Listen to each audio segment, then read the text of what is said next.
Hi, everyone. Welcome to this week's session of RISA Live.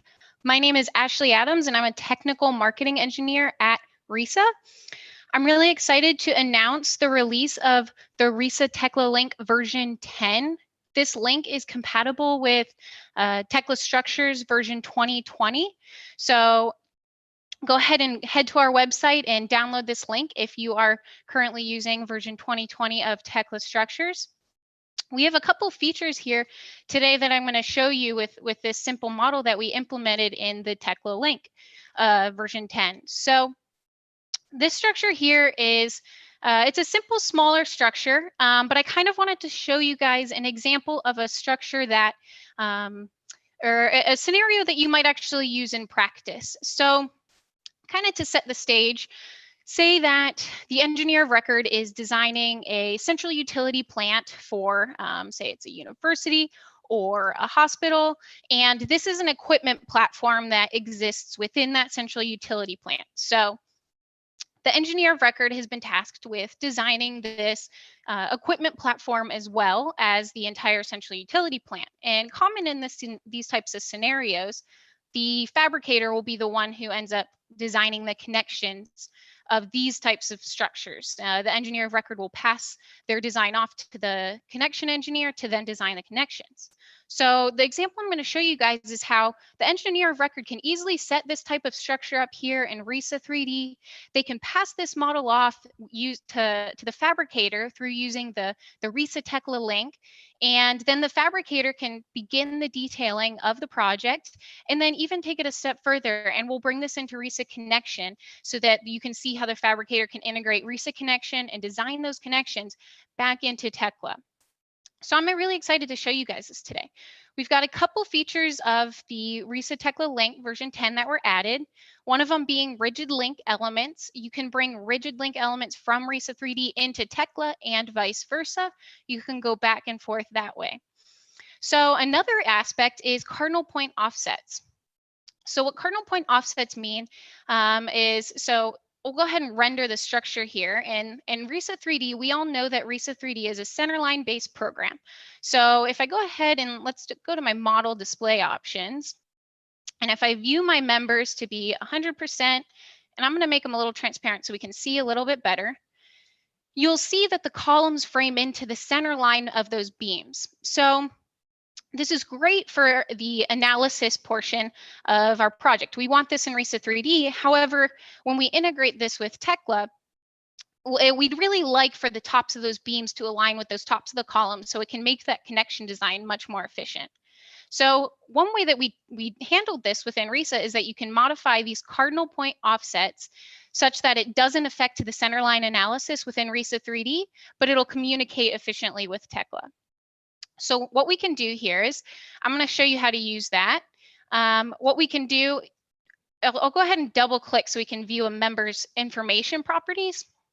And essentially what we're doing is we're dealing with this detailing tab.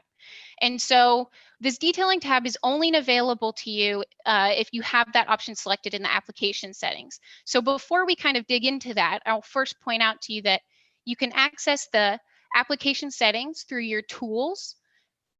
You can go to your application settings through your tools. And then there's this check option on the general tab that says show detailing information in this model. So if you're not seeing this when you click on your member information, you'd want to make sure you come into your application settings and check that box. I have mine checked, so we're good to go. So real quick, we're just going to make a change to this model. I'm only going to modify the cardinal point offsets for this top level of the equipment platform. And to do that, I'm going to go ahead and quickly deselect the whole model. And I'm going to select all of the top beams because I want to make sure I get all of them edited at once. And so now that I have them selected, I'm going to come to Modify, Members, and then I have the Member Detailing tab. So that's because I selected that in my application settings. So I want to modify all these members. I'll make sure to check the Use box for both of those. And right now, these are set to the mid-depth. So let's go ahead and change this to be top center for both of them. And that's going to align those tops of steels of those beams to frame into the top of those columns. And so now I'm going to go ahead and choose to apply this to all my selected members. We'll select apply. And so it visually doesn't really look like much happened, and that's okay. We can go ahead and verify this though, that we made some changes by displaying the 3D view or the rendered view. So right now it looks the same, and you're probably wondering, oh, that didn't do anything. So all I need to do to make sure and verify that my detailing information is shown is come into my model display options and choose detailing info. So we want to make sure that box is checked, and then we'll go ahead and select apply, and you can see that now all of those tops of steels are aligned, and that's exactly what I want to be able to get some nice moment connections within Tekla. So I'm going to go ahead and select OK. And now we're kind of at a point where we can run a solution on this model. And so since this is kind of a structure that's interior to a central utility plant, we have seismic loads. We're not concerned about wind loads in this scenario. So I'm going to go ahead and just let's run a single load combination, and we'll solve that. And so what you want to do when you're integrating with Tekla through the RISA-Tekla Link is you'll want to make sure after you run a solution to save our results. Saving our results will allow us to be able to pull those end reactions into Tekla, and then that way we can design our connections with RISA connection once we're in Tekla. So those reactions are important if we want to continue that integration. So I'm going to go ahead and switch over now that we have our model run and saved. We can go ahead and switch over to Tekla. I've already had Tekla open here just to save us some time on initialization. I've got my 3D open. It's just a blank model. You'll see right after you install the RISA-Tekla Link, when you open Tekla, you'll see the RISA tab pop up here in the top right. So that's only going to appear after you install that RISA-Tekla Link. So I can come over to this link here, and I can select my analysis and design models. And so this is where I'm going to bring in my analysis model. What I need to do in this screen is first I need to create a new template essentially for my analysis design model. That's how I like to think of it. I kind of think of it as the settings, the template for your analytical model within Tekla. So I've got my analysis application set to RISA-3D. I'm going to go ahead and choose to check this to make sure it's my default for future. I'll select OK. And so that's just kind of the general application settings for my analytical model. So now what I need to do is import the geometry, the member sizes, and the reactions, all of that information actually from RISA. So once I click import, I'm presented with this RISA-Tekla Link import. And so the first thing I need to do is browse to the location where I saved my model. So for me, I went ahead and saved that on my desktop. We'll come in and make sure that that file path aligns. And so now that I chose that model, it recognized that I have end reactions saved. So I can go ahead and pull those end reactions in. So I'll want to make sure to bring the end reactions in, and then also those cardinal points offsets that we had modified. So I'll go ahead and uncheck the loads button. We don't need to bring those in. Furthermore, there is this mapping file editor option.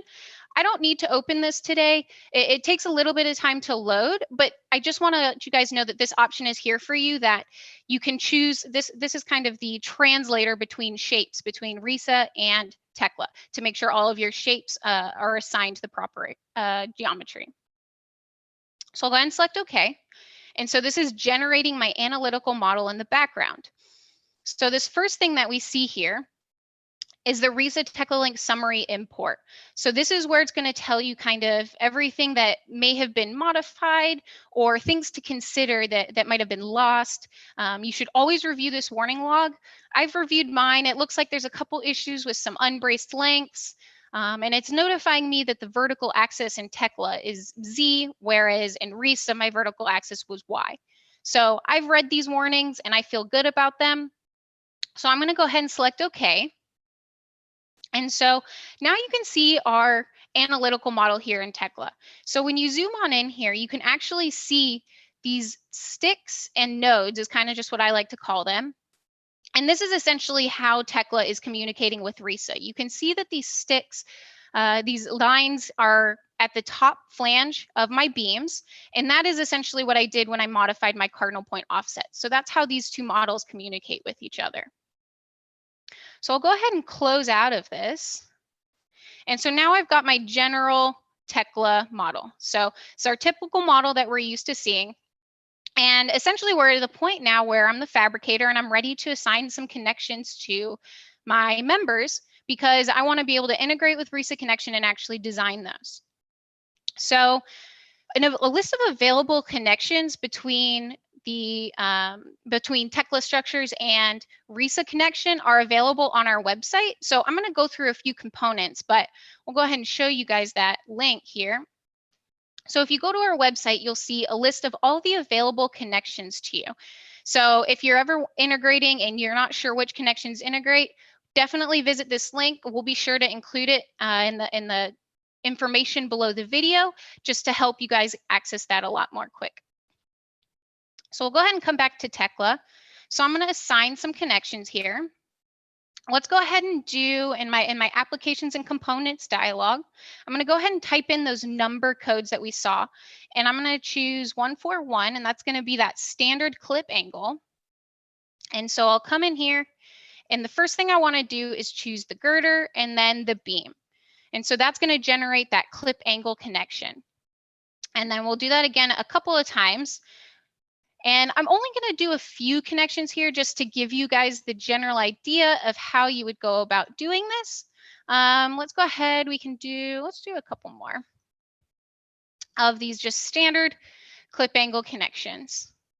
And I'm going to try and show you guys a few different connections here. The next one, let's do a sheared tab HSS. We've got an HSS post here supporting our stair stringers and our stair landing. And so I'm going to go ahead and assign a shear tab, and it's going to be a shear tab through plate. And we'll want to select the column first and then the beam. And then to deactivate this, you'll need to press the center roller button on your mouse. So that's going to give us our shear tab through plate. And we'll go ahead and let's do this for this member as well. And so now we've got that. And then now we've got moment frames up here. I can even show us how we'll assign some moment frame connections. The code for a moment frame is 134. And so we'll go ahead and similar to the other ones, you select what Tekla calls the main part and then the secondary part. And that'll assign that moment connection. We'll want to be sure to get both sides of this. And we'll do this to complete the frame here. So now we've got a moment frame. And then lastly, let's do a chevron brace. Let's get one of our brace connections shown here. Now, there are a lot of connection options available, as I said, and you can see that on the website. However, we're just going to do just a few here, just in general, to give us an idea of all of the available options. So the first thing I'm going to do is click my beam, and then also click my two braces, and then I'll have to select the center roller button on my mouse to activate that connection. We'll go ahead and do that here. Select both of those, and then select the center roller button mouse on my mouse. So now that we have some connections set, say we assigned all of our connections and we're ready to design these in RISA Connection. Super easy to do. All we have to do is come up, make sure you're in that RISA tab, come up and select the export to RISA Connection. So I don't have to have RISA Connection open already. I can go ahead and just select export. And we're going to see the RISA-Tekla Link pop up. And this is the translator, this is the communicator between the two programs, and it's going to give me that summary of my connections.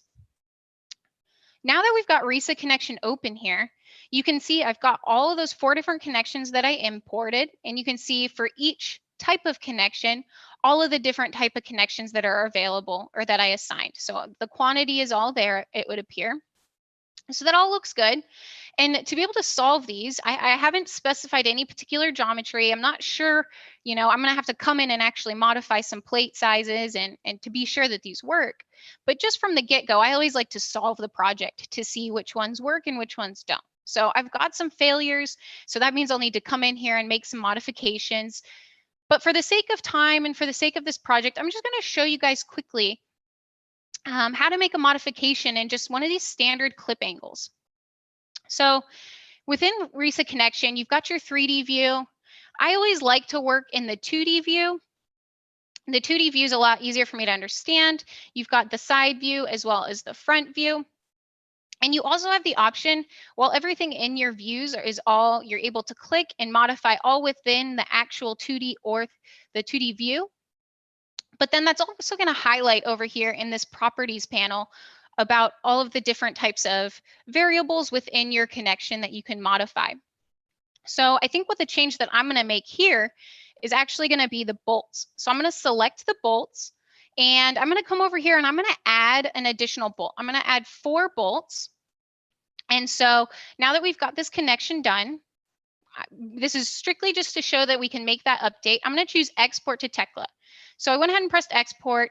And what we need to do is actually come over here, and here's our Tekla link. And you can see it's updating all of the connections based on these designs. So you can see that the results here match the results that I'm getting in RISA connection. And all of that summary, it's being translated into Tekla. And so we'll go ahead and let's view Tekla. And so we can zoom in on those clip angle connections and see that the 4 bolt change that I made within RISA connection has been updated. So you can go ahead and do this with all of those failing connections. Make sure you get all of the connections passing. You can bring that back into Tekla to continue your detailing process. So that's kind of a quick and easy way that you can start a simple model as an engineer of record, pass the model on to the connection designer and the detailer, so that they can integrate in Tekla and then also integrate with RISA connection. And that's a quick and efficient workflow that I think will really be applicable in many scenarios other than just this one. So I hope you guys found this beneficial. I really enjoyed my time with you today, and we hope to see you on future RISA Live sessions. Thank you.